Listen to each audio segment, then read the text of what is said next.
I live alone in a building that is too quiet at night. Not horror movie quiet. Just the kind where you start noticing things you shouldn't. The fridge clicking. The pipes sighing. The elevator stopping on floors nobody lives on. Last Tuesday I heard something new. A knock. Not on my door. From inside the wall. It was so soft at first that I thought it was my imagination, the kind you get when you stay up too late scrolling through nothing. But then it came again, a little clearer, like someone touching the wall from the other side just to see if I was there.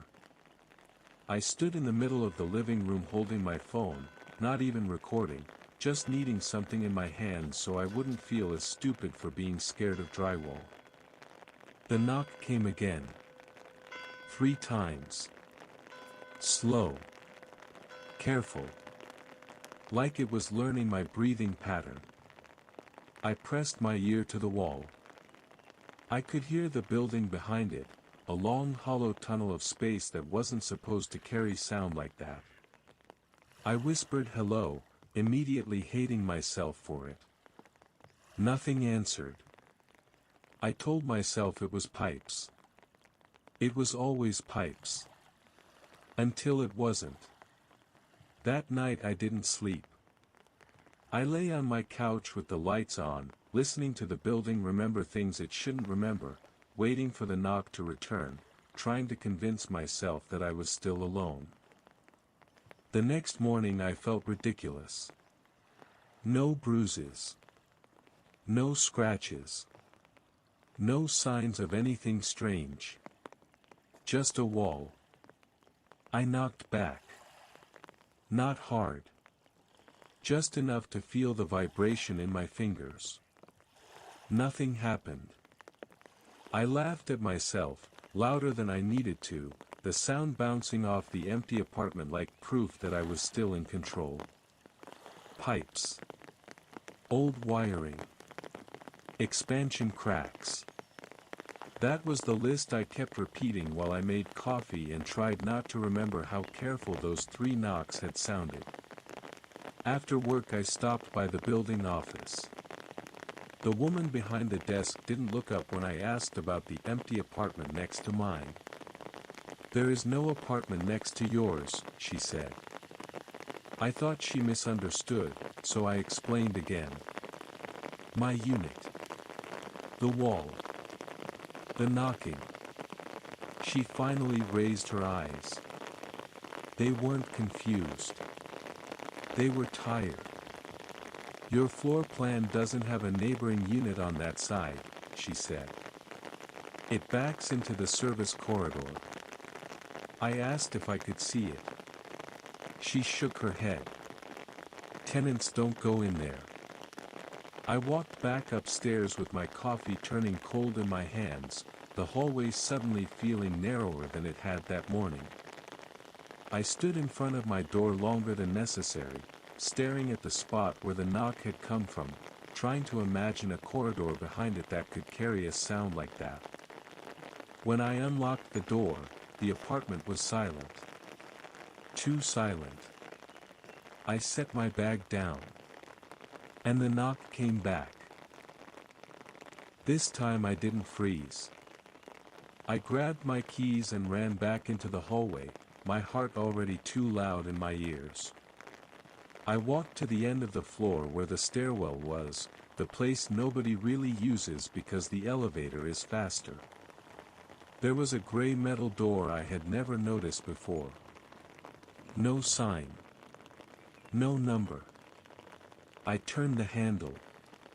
Locked. I knocked on it without thinking, hard enough to hurt. Nothing answered. When I came back inside my apartment, the wall was quiet again, like it had never learned my name. I stood there for a long minute, staring at the paint, the tiny crack that looked like a vein running down the surface. I pressed my palm flat against it. It felt warm. Not heating system warm. Body warm. I pulled my hand away. That night the knock didn't come 3 times. It came once. Right when I closed my eyes. And for the first time, I heard something behind it that wasn't a sound at all. Breathing. I slept with my lights on. Not because I thought it would help, but because I couldn't stand the idea of darkness pressing against me from both sides. At 2:17 a.m. my phone vibrated on the nightstand. Not a notification. Not a call. Just the vibration you get when your battery is dying. I picked it up to plug it in. That's when the knock came again. Not from the wall. From behind my head. I sat up so fast the room tilted. The wall was smooth. Silent. Innocent. But I could feel it. The space behind it wasn't empty anymore. I whispered without meaning to. "Who's there?" Nothing answered. But the warmth was still there. Like someone had just stepped back. I started paying attention to my routine. Not in a healthy way. In the way people do when they think someone is watching them. I leave for work at 8:40. I come back around 6:15. I shower at night because mornings feel rushed. The knocking never happened in the morning. Never when the building was loud. Only after midnight. Only when I was home. Only when I was still. On Friday I stayed late at the office on purpose. I walked through the door at 11:03 p.m., exhausted, ready to fall straight into bed. The apartment was quiet in the normal way, the safe way, and for a second I almost laughed at the week I'd had. I dropped my keys in the bowl by the door. 3 soft taps answered from the wall. Not a greeting. A confirmation. I didn't move. I didn't breathe. The knock came again, closer this time, like it was traveling through the wall instead of hitting it. It already knew I was back. I sat on the couch until sunrise with every light on, realizing something I hadn't wanted to think about yet. Whatever was behind that wall wasn't reacting to me. It was tracking me. I didn't trust my ears anymore. So I left my phone recording. Not video. Just audio. Face down on the coffee table. Mike pointed at the wall. I told myself it was proof. For the building manager. For my friends. For the version of me that still believed in explanations. I went to bed with the door open and the lights off.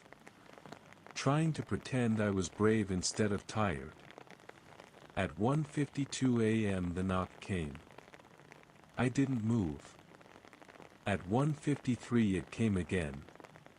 Closer. More deliberate. At 1:55 something else happened. Not knocking. Scraping. Like fingernails learning the texture of paint. I held my breath so hard my chest hurt. The sound traveled slowly. Not across the wall. But down it. Like whatever was behind there. Was standing up. I didn't fall asleep. In the morning I listened to the recording. The knocking was there. The scraping too. But underneath it. So quiet I almost missed it. There was a whisper. Not words. Just the sound of someone practicing how to speak. I went back to the building office with the recording saved on my phone. A different guy was behind the desk this time. Younger. Nervous. The kind of person who still believes rules protect him. I told him about the sounds. About the warmth. About the corridor that isn't there. He sighed like he'd had this conversation before, just not with me. There is a service passage behind your unit, he said. It's sealed. It's not meant to be accessed. I asked why it wasn't on the floor plan. He hesitated. Because it doesn't go anywhere. That didn't make sense, but I nodded anyway, because arguing felt pointless. He finally agreed to walk me upstairs. We stood in my living room, staring at the wall like two men at a grave that hadn't been dug yet. He pressed his palm against it and immediately pulled back. "Why is it warm?" he asked. That was the first time someone else said it out loud. He took out his keys and walked down the hallway to the gray metal door I'd found before. This time it opened. The smell hit us first. Dust. Metal. Something sour underneath. The corridor was narrow, barely wider than my shoulders, and it ran behind the walls of our entire floor. No lights. Just pipes and concrete, and the echo of our footsteps bouncing in a space that shouldn't have been so close to my bed. Halfway down, he stopped. "There's supposed to be a maintenance hatch here," he said. But there was nothing. Just smooth concrete. And on the other side of it, faint but unmistakable, 3 soft knocks. The guy from the office stepped back first. Not fast. Not dramatic. Just enough to tell me his brain had already decided this wasn't his problem anymore. "There shouldn't be a wall here," he whispered. I put my ear to the concrete. The knock came again. Right on the other side of my own living room. I realized we were standing exactly behind the spot where my couch touched the wall. I said my name. Out loud. Just to test the air. From the other side of the concrete came a sound I had never heard before. Not a knock. A shift. Like something adjusting its weight. We didn't go further. He locked the metal door behind us and said he'd report it. The kind of voice people use when they don't plan to come back. That night the knocks didn't come from the wall. They came from the floor. 3 taps. Right under my feet. I didn't go home that night. I slept on my friend's couch across town, shoes still on, lights blazing like I was daring the dark to try again. I told him it was a leak in my building, some weird structural thing. I didn't play him the recording. Some sounds aren't meant to be shared. At 3:06 a.m. my phone vibrated. Unknown number. I let it ring until it stopped, my heart kicking so hard I could feel it in my throat. Then a text came through. "You left early." No name. No punctuation. I turned the phone face down, but it buzzed again. "The room is colder without you." I blocked the number. It called anyway. When I finally listened to the voicemail the next morning, it was only 12 seconds long. No voice. Just breathing. Slow. Patient. Like it had all the time in the world. I went back to the apartment in daylight with 2 friends and every window open. The wall was cold again, dead like it had never learned my heat. We packed the things that mattered. Not furniture. Not decorations. Just proof that I had been there. That night I slept in a motel on the edge of the city. The kind with buzzing lights and thin curtains that never really close. At 2:17 a.m. the knock came. Not from a wall. From the door. 3 soft taps. Exactly the same. I didn't answer.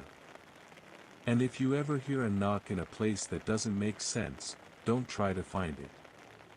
Because once it learns your schedule, it doesn't forget.